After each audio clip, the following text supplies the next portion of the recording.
Good morning, you guys. So I'm going to try to make this really short and sweet. Basically, I'm back on here just to update you guys on what's been going on with me. I know a lot of you were curious and asking me for an update, so here I am. The last video you guys watched, I was really sad and I was feeling really defeated and I guess really scared about my next chapter, which was IVF. So I needed a mental break and I wanted to step back and just reflect on everything and mentally prepare myself for IVF because it's just something that I never wanted to do. And it was really hard for me to accept that that was the only way that I was going to conceive. And it really put me in this depression. In December, it was to the point where I didn't want to get out of bed anymore, and I just felt like I was living this life sentence, and I wasn't sure how I was going to get through life feeling the way that I felt. And it also scared me because if I was going to go through with IVF and have a baby, am I still going to feel this way because I had to resort to IVF? So I started to feel really scared and alone and just depressed all the time. I became like a really negative, bitter person, and I really just didn't like who I was. With that being said, I would never do anything to harm myself. I think that that would be something really selfish of me to do.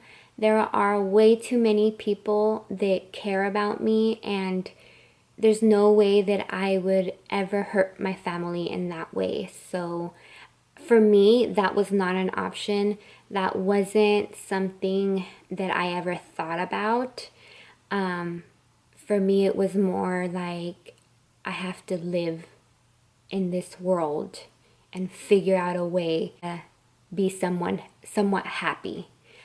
I decided to finally reach out to my doctor, and I told her my struggles. I told her why I was feeling sad and depressed, and one of the biggest reasons was because I was getting ready for IVF. And to my surprise, my doctor actually went through infertility and had all these same feelings and emotions, which just validated how I felt, and it felt good to talk to someone that understood.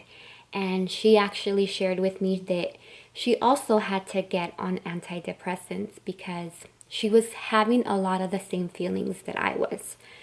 So she put me on Zoloft, and Zoloft is an antidepressant that you can take while you're trying to conceive, so it won't harm your chances.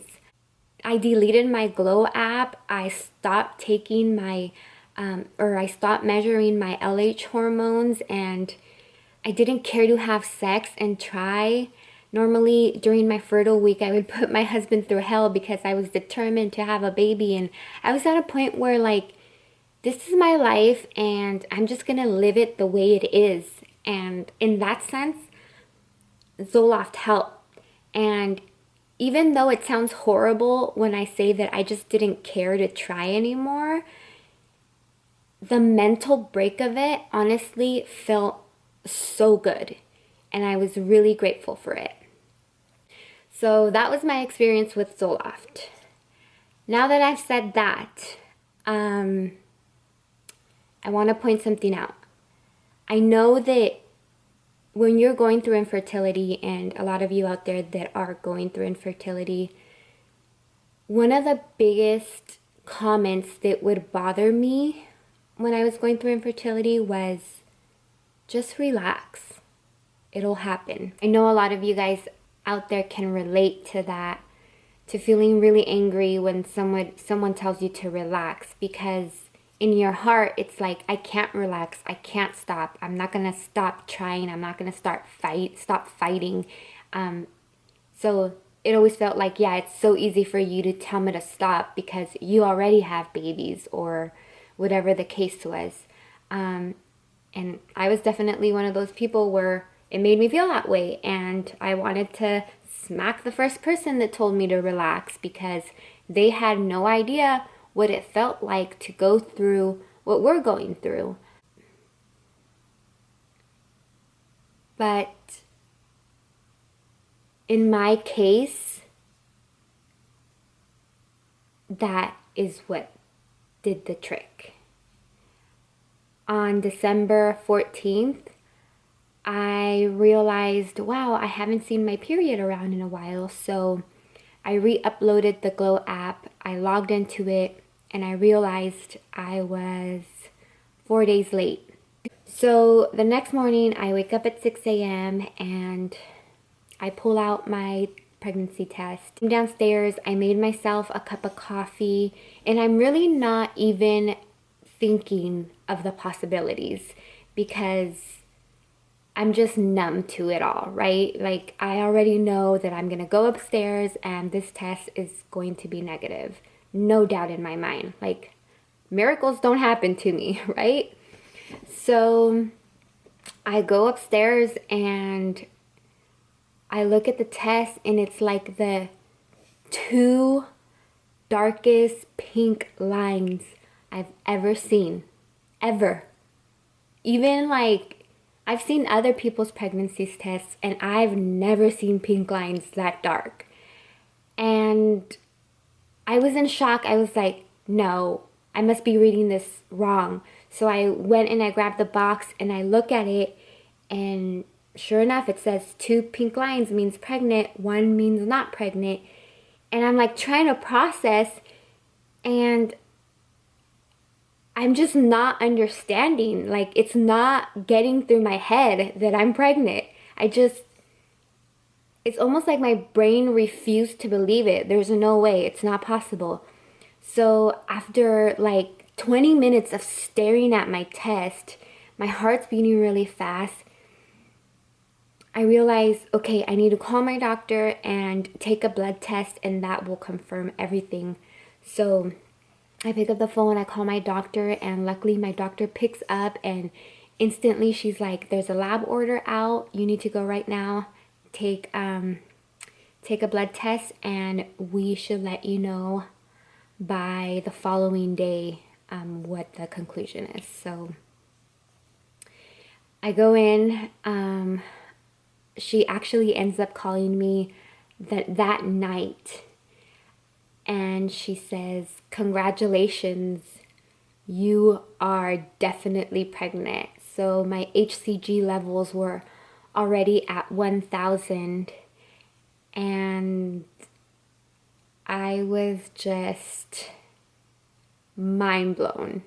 Of course, I was like ecstatic, but scared, because then you hear all these miscarriage stories, and I just didn't know what to do with myself. And I knew that it was something that I wanted to share with my husband instantly, because we have been through so much throughout this journey that I had to tell him right away. So I was not going to wait another day. No, he deserved to enjoy that moment with me.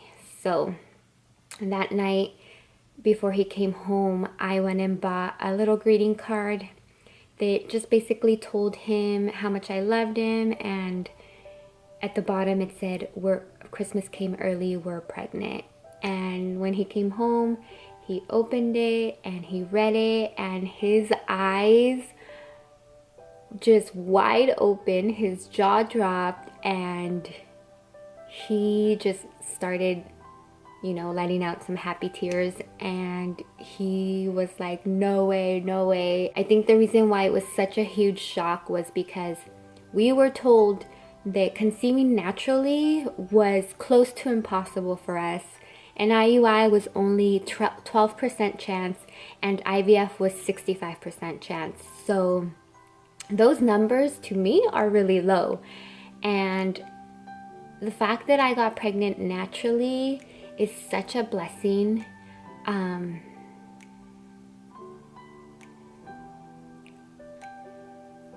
If I didn't believe in miracles before, I believe in them now.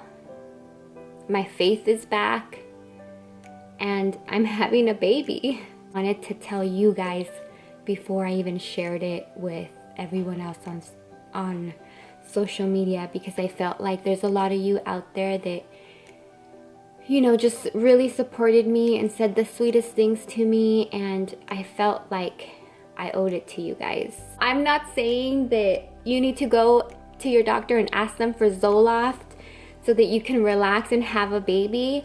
I'm not saying that that is the answer for you, but that's the only thing I did different. I wish all of you guys the best of luck, and I hope that you get your miracle baby. I believe in praying now. I will be up and praying for all of you out there tonight. And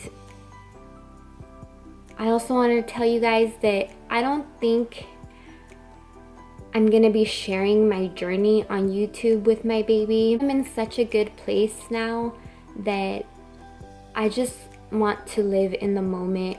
Of course, I can do fun stuff like decorating my nursery and things like that, but I'm definitely not going to be bringing a camera with me at my doctor's appointments or anything like that. I'll probably be sharing a lot more on my social media, so if you go on Instagram, I am Anna Babes on Instagram with a Z. I'll spell it out for you guys on the screen, and then I'll share a couple of my ultrasound pictures that I've had also on my screen. So thanks guys, and I'll see you next time. Bye.